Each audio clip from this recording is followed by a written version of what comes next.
Another area where hierarchy makes a huge difference in Canadian organizations is who makes the decision.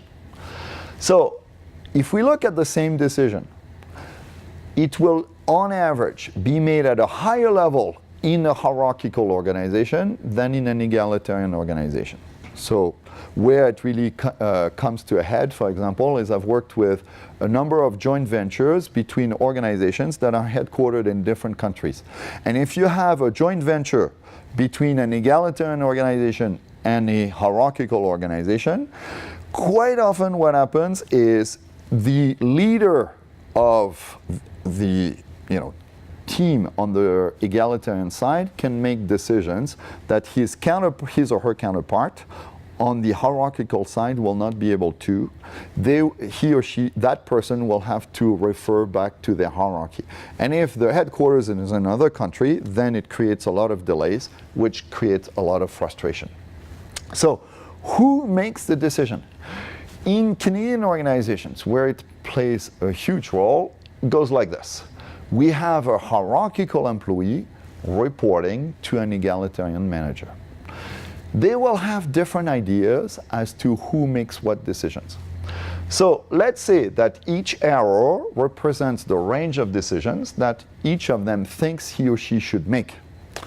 You can see the hierarchical employee thinks, well, I'm making this range of decision.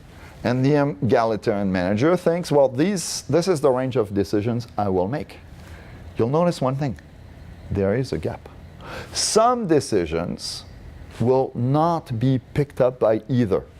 If a decision needs to be made here, the hierarchical employee thinks my manager should make that decision, and the manager thinks my employee should make that decision. And so we end up with a decision that literally falls through the cracks. Okay? In Canadian organizations, we can also have the reverse situation, where an egalitarian employee reports to a hierarchical manager. In that case, you end up in a situation where both are trying to make the same decision. Because these decisions, as an employee, as an egalitarian employee, I think I should make. These decisions, as a hierarchical manager, I think I should make. And this creates a lot of frustrations on both sides. So how do we deal with it? Well, when I worked with that team of people in Frankfurt, Toronto, and Mexico City, if you go back to the video with the visible and invisible differences, you'll hear that story. What I've found is we had to discuss who is making what decisions, because otherwise we were stepping on each other's toes, or things were falling through the cracks constantly. So one tool I created to avoid this kind of situation goes like this. In essence, as a manager, I'm going to sit down with my employees and agree as to which decision is made by whom. So typically, it's not black and white. It's typically a scale.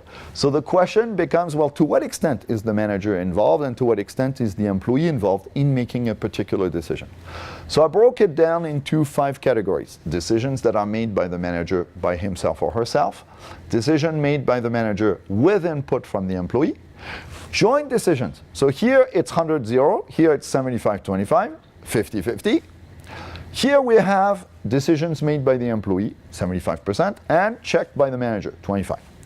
And here it's decision made by the employee by himself or herself, so in other words, 100% made by the employee.